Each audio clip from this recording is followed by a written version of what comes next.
Rachel from Beauty and the Bookshelf, in case you somehow didn't know that by now. And this is my September book haul. Yay! I actually got a good amount of books in September, but not that many. But in case you're living under a rock and didn't know, September was the release of some pretty big books and some pretty big series, and I happen to have gotten a couple of them, and I'm excited to show them to you today. But first, I'm going to start with the good old-fashioned Kindle, because Idlewise did a little drop. And so I got a few. You're going to kind of see them, but you know, the glare, everything's horrible, but let's tell you what I got anyway. So I picked up By Your Side by Kasie West, which is her latest contemporary, and I already read it to help me get over a certain other book I read this month. And it's not my favorite puppy contemporary, and it's not my favorite Kasie West. I've only read 3. The Distance Between Us is definitely my favorite so far, but By Your Side was still cute. And then I got Hunted by Megan Spooner, Fireworks by Katie Cotugno, which I'm super, super excited about. Like, I have been waiting for this Harper drop, because I want the new Katie Cotugno. I loved How to Love. 99 Days is still really, really good too. It's a very interesting subject, and it's kind of hard to love it. But How to Love was like, it was amazing. So like, new Katie Cotugno has me like, new Katie Cotugno. So I'm super, super excited to have Fireworks. I'll be reading it soon. And I also picked up Allegedly by Tiffany Jackson, I think it is. And then Literally by Lucy Keating, which is like, you know, author Lucy Keating is like control this girl's life. It's really interesting to me. It's like about the author, but not, and it's fiction and not. I don't even know how to explain it, so it'll be really interesting to read. And then last but not least, The Ship Beyond Time by Heidi Heilig, so the sequel to The Girl from Everywhere. So that's the fun stuff on the Kindle, and I'm actually working right now on some past e-arcs and arcs in general, and trying to catch up because I've been spending my time lately. I reread the Throne of Glass series in preparation for Empire of Storms. I was looking for a pick-me-up, and it's the 10th anniversary of the beginning of the Morganville Vampire series, which is my favorite series in the entire world. Well, one of them. It's kind of like going home to me when I read those books. So I've started my reread of that series, and if you follow hashtag MV10th, so 10th, on Twitter, you can follow along every Monday and Friday. A blog will have a post from Rachel Kane about Morganville, whether it's, you know, the fans or about a character or whatever, and each blog will have a separate giveaway, which with really cool stuff that I want to enter for myself. And it's also a great big like tour-wide giveaway, and each stop will have a scavenger hunt word to pick up. And then the very last day will be Halloween. It'll be on my blog. And there will also be a special released Morganville short story on Wattpad, which I'm super excited about because I can never get enough Morganville. So, backtracking back to where I was, yeah, I spent a lot of my time rereading lately and getting certain books read for certain things. So, and I've been a mood reader hardcore. If I'm not mood reading, I'm not reading at all, or I'm not into what I'm reading. So, it's been kind of picky with what I'm getting read. But I'm working on it. Anyway, so that's where I've been there, and I'm working to catch up to my TBR, but I did buy some more books because, you know, you can never have too many books. You can have not enough space. That's my problem all the time.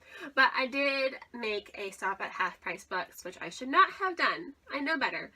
But the clearance section was really, really good. So I picked up like 15 books at Half Price Books, and I'm going to show them to you. Okay. You ready? After We Collided by Anna Todd, which is the, like, what book in the series is this? 4th, I think, maybe? Or, I don't know. But I've heard really good things about this new adult series, I think. So, and I mean, it was $3 on clearance, so I picked it up. Shades of Earth by Beth Revis. Across the Universe, the original cover is still, to me, one of the prettiest covers and the most gorgeous covers in the history of ever. And why that was ever redesigned is completely beyond me. But, it's not my favorite series. Unfortunately, I like the cover better than the actual books. But I still want to read this last book and see what happens with the new setting. And now I finally own it. Thornjack by Catherine Harbour, which just has a really, really cool cover to me. And if you follow me on Instagram, I do all my pictures outdoors in nature, and this cover is perfect for that. The Adoration of Jenna Fox by Mary E. Pearson. The Iron Knight by Julie Kagawa, which is interesting because this, I don't know how many books are in this actual series, but I have like at least the first 3, but I've never read them. I never read any of her books, but these seem super interesting. Her vampire books seem interesting. Her dragon books seem interesting. I just need to, you know, read them. I Wish by Elizabeth Langston. RX by Tracy Lynn. The Madness Underneath by Maureen Johnson.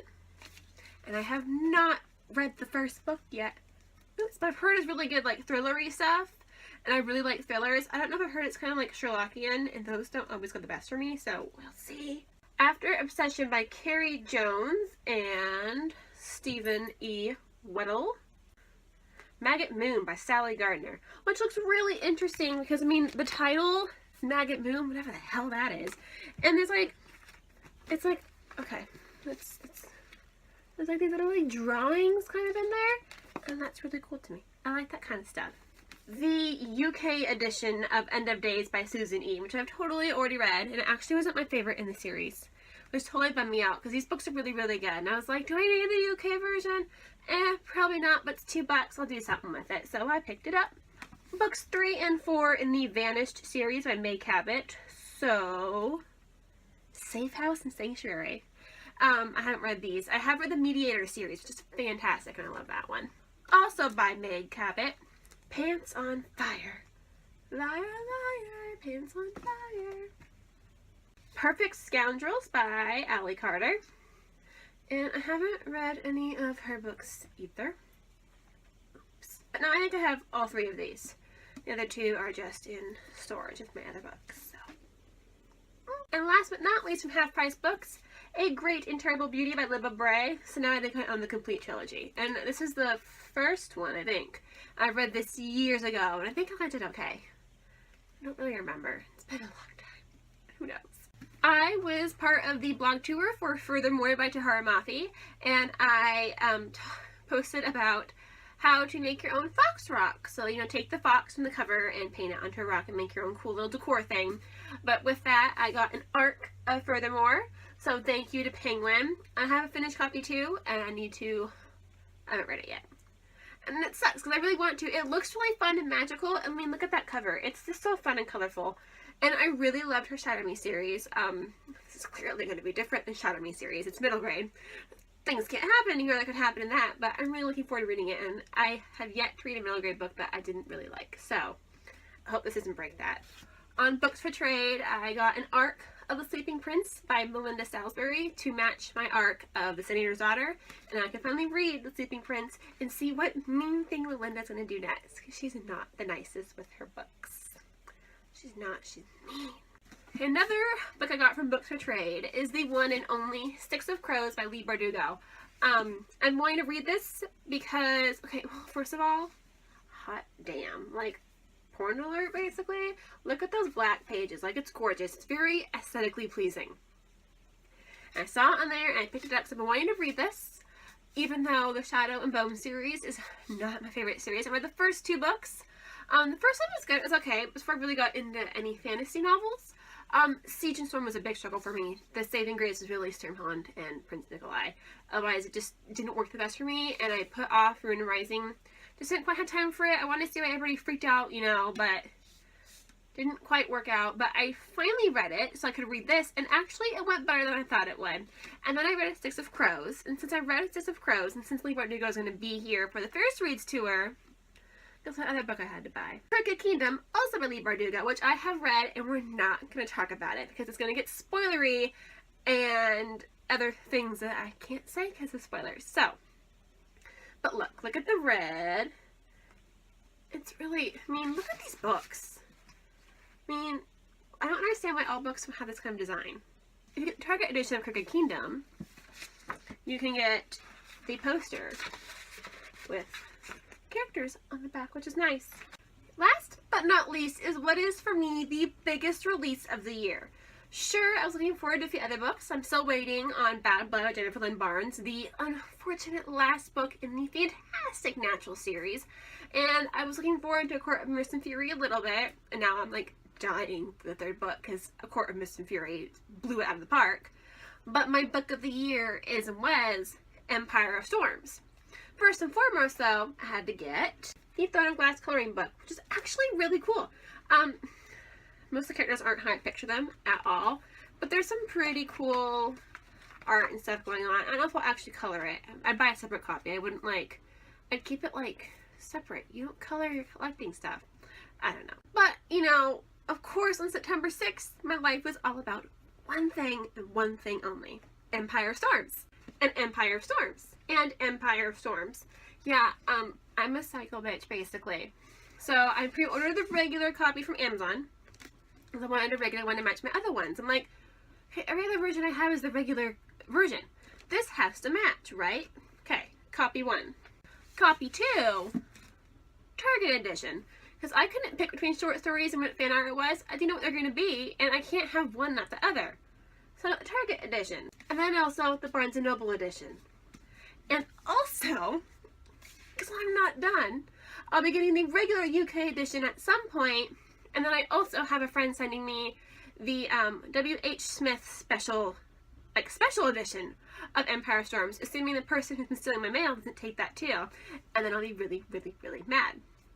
So I'll have 5 copies of Empire of Storms. Yeah, I know, I have a problem. But I have to own all the editions of those books, even though I don't know what to think of the series right now and Empire Storms, and I'm not even going to go there because I could talk forever, and this video is already kind of long, but you get the gist of it. So, the best part of my haul, and the craziest part, is 3 editions of Empire Storms. Yeah, I know. Whatever. But that's what I got in September, and I will be back for sure in October with at least 1, hopefully at least 2, 90-second novels, including Casey West's By Your Side, and hopefully I should be reading very, very soon S.J. Jones's Winter Song, which is a Labyrinth retelling, because on my Kindle right now, I'm going to read that soon. As far as standalones go and debuts, that's my most anticipated for 2017, and it's also one of my most anticipated books in the history of ever. So, that's what's up for October, and of course my recap, and I'll be wearing some Halloween costume or something, I'm sure. But in the meantime, you can find the full recap information down below. Keep track of the Morganville 10th anniversary because it's going to be awesome. And I hope you have a fun and spooky and safe, but really spooky, scary, and macabre, awesome October. Until next time, see you later.